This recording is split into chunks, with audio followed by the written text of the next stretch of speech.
Carbon के चक्कर यानी कार्बन साइकिल। सब्ज नबातात शुआई तरकीब के जरिए शमसी तवानाई को इस्तेमाल करते हुए फिजाई कार्बन डाइऑक्साइड को कार्बोहाइड्रेट्स यानी शक्कर में तहवील करते हैं।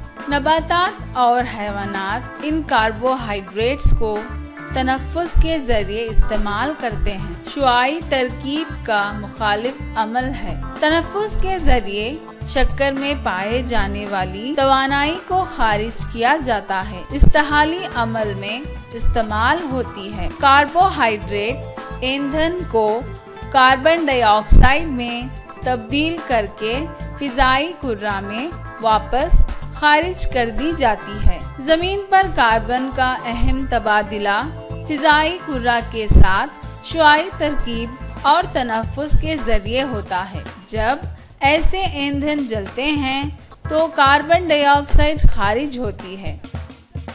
इस तरह कार्बन ही कार्बन डाइऑक्साइड की सूरत में माहौली निज़ाम में गर्दिश करता है, जिसे कार्बन का चक्कर कहते हैं।